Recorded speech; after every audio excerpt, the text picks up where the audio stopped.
Hello, my lovely viewers. So, आज का जो हमारा टॉपिक है that is penicillin production. So very first question, penicillin क्या होता है? So it's the first antibiotic to be produced industrially. मतलब पहला एंटीबायोटिक था जो इंडस्ट्रियल लेवल पे प्रोड्यूस किया गया था. ओके, ये है क्या? पेनिसिलिन एक एंटीबायोटिक है. ओके, किससे प्रोड्यूस होता है? देखो, सबसे पहले इसको आइसोलेट किया था फ्लेमिंग ने. ओके, किससे किया था? पेनिसिलियम नोटेटम से किया था. पेनिसिलियम जो है ये क्या है? एक जीनस है, मतलब जीनस है. इसकी बहुत सारी स्पीशीज हैं. पेनिसिलियम नोटेटम है, पेनिसिलियम क्राइसोजेनम है, बहुत सारी है. लेकिन इन्होंने किससे आइसोलेट किया था? पेनिसिलियम नोटेटम से. देखो, मैंने कल की वीडियो में बताया था कि जीनस का नेम हमेशा कैपिटल लेटर से होगा, स्पीशीज हमेशा स्मॉल लेटर से. ओके, अब नॉर्मल क्या होता है कि बोटेनिकल नेम को लिखने का क्राइटेरिया क्या होता है? उसको इटैलिक फॉर्म में लिखना होता है. लेकिन पेपर में हम इटैलिक तो नहीं लिख सकते हैं, इसलिए हम इसको अंडरलाइन कर देते हैं. It's very important if you are student of botany, और बॉटनी नहीं, बॉटनी जूलॉजी किसी से भी हो, तो आपको बोटेनिकल नेम्स जो है उसका बोटेनिकल नेम या जो साइंटिफिक नेम है उसका, उसको अंडरलाइन करना होता है. It's very important. Okay, next thing, it's a mould. Penicillium notatum क्या है? एक मोल्ड है. मोल्ड मतलब एक फंगस है. इसका स्ट्रक्चर मैंने यहाँ पे बनाया हुआ है, देखो. इसका हाइफे है, ये कोनिडियोफोर है, और ये कोनिडियोस्पोर. जो फंगस है वो कैसे जर्मिनेट करती है? स्पोर्स के थ्रू जर्मिनेट करती है. और इसके स्पोर्स को क्या बोलते हैं? कोनिडिया. कोनिडिया बेसिकली यार स्पोर्स हैं ये. ओके, नेक्स्ट थिंग, अब इसकी डिस्कवरी कैसे हुई? पहले हमको ये जानना बहुत इंपॉर्टेंट है कि डिस्कवरी कैसे हुई इसकी. सो हुआ कुछ ऐसे कुछ हुआ कि एक साइंटिस्ट हैं फ्लेमिंग, मैंने बताया जैसे, ये अपनी लैब में काम कर रहे थे. ओके, तो इन्होंने पेट्री डिश है, ये पेट्री डिश में इनका एक बैक्टीरिया इन्होंने ग्रो करवाया हुआ था, स्टेफाइलोकोकस. नाम क्या है? स्टेफाइलोकोकस. इन्होंने बैक्टीरिया ग्रो करा रखा था. लेकिन उन्होंने क्या किया, वो थोड़े टाइम के लिए बाहर चले गए थे. और एक्सीडेंटली क्या था कि किसी एक जो पेट्री प्लेट का जो ढक्कन होता है वो लिड खुला रह गया थोड़ा सा. अब कुछ टाइम बाद उन्होंने देखा कि जो उनका जो बैक्टीरिया था स्टेफाइलोकोकस, वो क्या हो गया, वो उसकी डेथ हो गई. मतलब bacteria started to die, bacteria मरना स्टार्ट हो गए. क्यों हुआ ऐसा? क्योंकि उन्होंने देखा कि बाहर से कुछ फंगल स्पोर आए होंगे जो उस पर सेटल डाउन हो गए. किस पे? इस पेट्री डिश पे. अब ऐसा क्या हुआ कि बैक्टीरिया जो मर रहा है, इसका मतलब कुछ फंगस जो है वो क्या प्रोड्यूस कर रही है? Anti bacterial cell, anti bacterial substance, कुछ ऐसी चीज तो वो क्या कर रही है? रिलीज कर रही है ना, जिससे वो मर रहा है. ओके, तो what is penicillin? It is a anti bacterial substance. कौन सिक्रीट कर रहा था? पेनिसिलियम. पहले इनको नहीं पता था कि पेनिसिलियम है, लेकिन इन्होंने क्या किया, उस फंगल स्पोर को आइसोलेट किया, उसका प्योर कल्चर किया, फिर उन्होंने माइक्रोस्कोप के अंदर विजुअलाइज किया. फिर हमको पता चला कि ये पेनिसिलियम है. और उन्होंने इस एंटी बैक्टीरियल सब्सटेंस को क्या नाम दिया? Penicillin, isolated from Penicillium. Okay, अब मैं आपको एक पिक्चर दिखाऊंगी, आपको ऊपर दिख रही होगी वीडियो में. एक पेट्री डिश दिख रही होगी. ये जो कलर होता है इसका, इस फंगस को आप इजीली पहचान सकते हो. Green, blue green. एक तो फिलामेंटस होता है ये फंगस, ब्लू ग्रीन कलर का दिखता है, ग्रीनिश कलर का दिखेगा आपको, तो आप समझ जाइएगा ये पेनिसिलियम है. देखो, मेरा फ्रेंड है एक, वो लैब में इसी फंगस वगैरह पे काम करता है, तो उसकी पेट्री डिश है ये.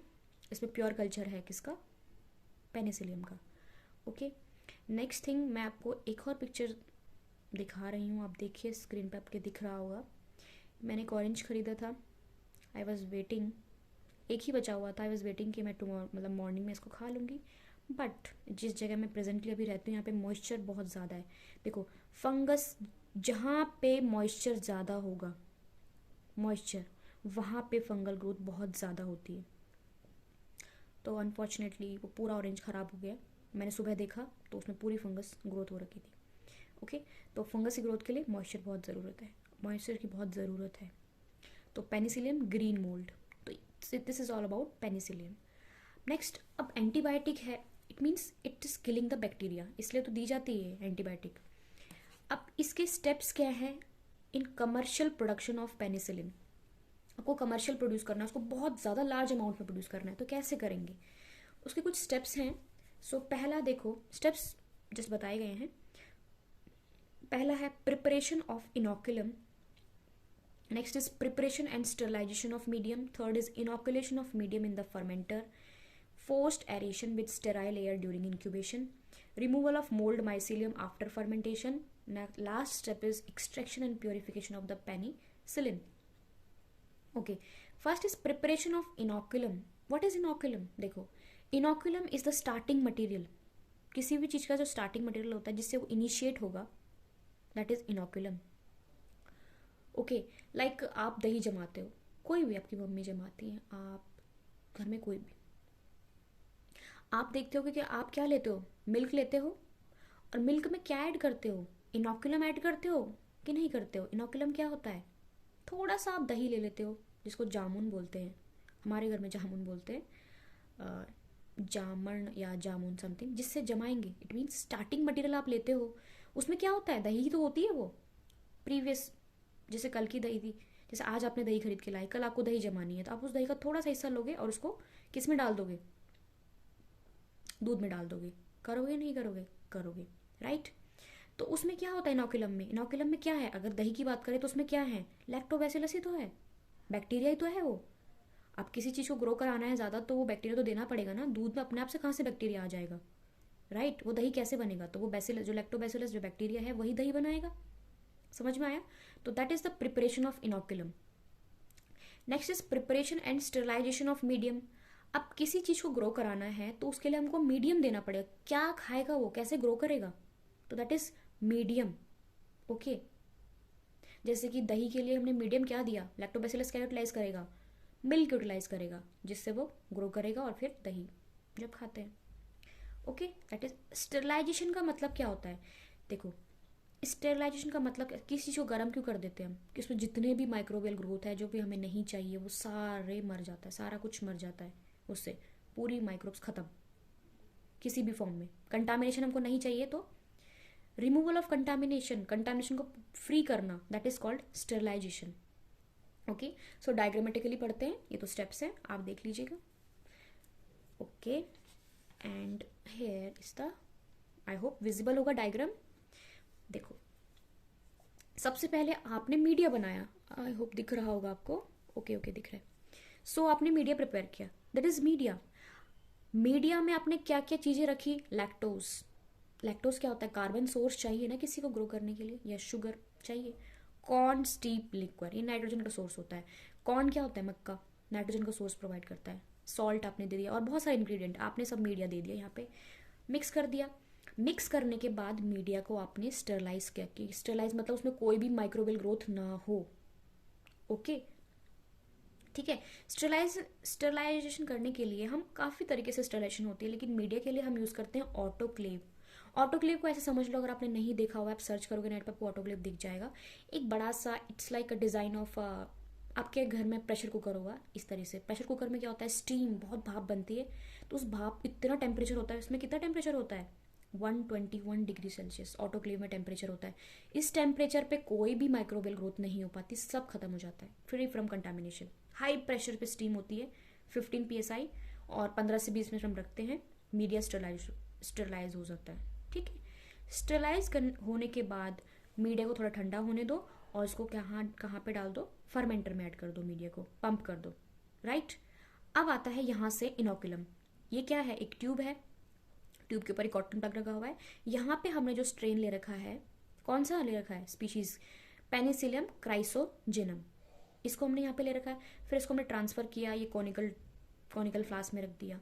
फिर इसको हमने ट्रांसफर किया, इसमें किया सीड टैंक। देखो, इन तीनों में फर्क कुछ नहीं है, हमने बस मीडिया, थोड़ा सा मीडिया में चेंज किया है। जो भी इसको ग्रोथ के लिए चाहिए, इसमें हमारा पेनिसिलियम है, जो भी ग्रोथ के लिए चाहिए वो हम प्रोवाइड कर रहे हैं, बस ट्रांसफर करे जा रहे हैं। सीड टैंक में थोड़ा ज़्यादा प्रोवाइड कर रहे हैं, लैक्टोज, जितनी भी कंडीशंस चाहिए पेनिसिलियम को ग्रो करने के लिए वो हम सब प्रोवाइड कर रहे हैं। ठीक है, फिर लेबोरेटरी कल्चर सीड टैंक में हमने ट्रांसफर किया। फाइनली हमने इसको किस में ट्रांसफर कर दिया, फर्मेंटर में। मीडिया भी था प्लस हमारा कल्चर। ओके, फर्मेंटेशन होगा, उसके बाद हमको, अब देखो कोई भी फंगस है, अब वो ग्रो, फर्मेंटर क्या है बेसिकली, फर्मेंटर, अगर आपको फर्मेंटर की वीडियो देखनी है तो मैंने अपलोड करी हुई है, आप उसको देख सकते हैं। टाइप्स ऑफ फर्मेंटर भी होते हैं। अब देखो, फंगल फर्मेंटर क्या है, एक एक वेसल होता है, बहुत बड़ा वेसल होता है। इसमें क्या होता है, कोई भी माइक्रोऑर्गेनिज्म की ग्रोथ बड़े लेवल पे अगर आपको करनी है तो आप फर्मेंटर का यूज़ करते हैं, राइट। फर्मेंटेशन होगी। अब फिल्टर जब आप, अच्छा okay, one more thing is there, जैसे बैक्टीरिया की ग्रोथ के लिए बैक्टीरियल ग्रोथ कर्व होता है, ऐसे फंगस में भी एक लैग फेज होता है, एक लॉग फेज होता है, एक स्टेशनरी फेज होता है। लैग फेज का मतलब क्या होता है, आप किसी भी चीज़ को आप नए इन्वायरमेंट में डालोगे, ओके, ग्रो करने के लिए तो थोड़ा टाइम लगाएगा ना। अगर आप ही है किसी घर में जाते हो तो इमिडिएटली बोलना शुरू कर देते हो क्या? नहीं, थोड़ा टाइम लेते हो ना। थोड़ा सा आप शर्माते हो या नहीं बोलते हो, सब सोचते हैं आप बहुत शरीफ हो initially. I am just kidding. मतलब आप नए इन्वायरमेंट में जाओगे तो जल्दी इन्वॉल्व नहीं हो पाते, इंटरेक्ट नहीं कर पाते, लेकिन थोड़े टाइम बाद एडजस्ट हो जाते हो। That is lag phase. Log phase में क्या होता है, कंटिन्यूस डिवीजन होता है बहुत, इसको एक्सेलरेशन फेज भी कहते हैं, बहुत जल्दी एक्टिवली डिवाइड करते हैं। स्टेशनरी फेज में एंटीबायोटिक का प्रोडक्शन होता है, that is a stationary phase. Okay, fungus का ग्रोथ हुआ, उसके बाद हम फिल्टर कर लेते हैं, फिर हम पेनिसिलिन को रिकवर कर लेते हैं।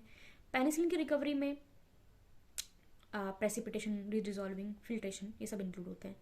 So this was all about the video and I hope आपको समझ में आया होगा कि what is penicillin, what is Penicillium. Penicillium is a fungus, right.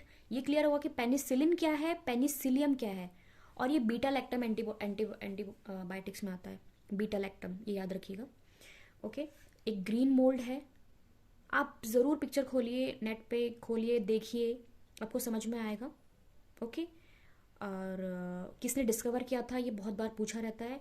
इसका commercial production, if you have asked, like किसी ने पेपर में पूछा है, तो अगर आप डायग्रामेटिक रिप्रेजेंटेशन करते हो तो it's best way, because diagrams are most scoring then. अगर आप इतना राइटअप लिख लेते हो, no one is going to read, exception is there, some teachers want, कुछ को चाहिए होता है कि काफ़ी सारा आपने एग्जाम में लिखा हो, उनको पेजेस चाहिए होते हैं। But most of the teachers, अगर आप साइंस बैकग्राउंड से हैं तो उनको चाहिए होता है कि क्रिस्प आंसर हो, उनको भी ज़्यादा टाइम ना लगे पढ़ने में। ओके, सो डायग्रामेटिकली रिप्रेजेंट करना सीखें। मतलब डायग्रामेटिक तरीके से करोगे तो आप कम कंटेंट में ज़्यादा चीज़ें समझा पाओगे, right. These are the steps. And incubation देखो, forced aeration with sterile air, air तो चाहिए ना ग्रोथ करने के लिए, sterile air during incubation. Incubation का मतलब क्या होता है, उसको ग्रोथ के लिए टाइम इंक्यूबेट कर देते हैं हम एक टेम्परेचर पे। जैसे फंगस की ग्रोथ है किसी टेम्परेचर पे ही होती है, राइट। फिर रिमूव कर देंगे, फर्मेंटेशन हो जाएगा तो रिमूव हो जाएगा। Okay, so this is all about the video. I hope आपको समझ में आया होगा वीडियो। नहीं आया तो प्लीज़, अगर कोई क्वेरी हो तो आप please do ask in comments. And thank you for watching the video, and have a good day. Thank you.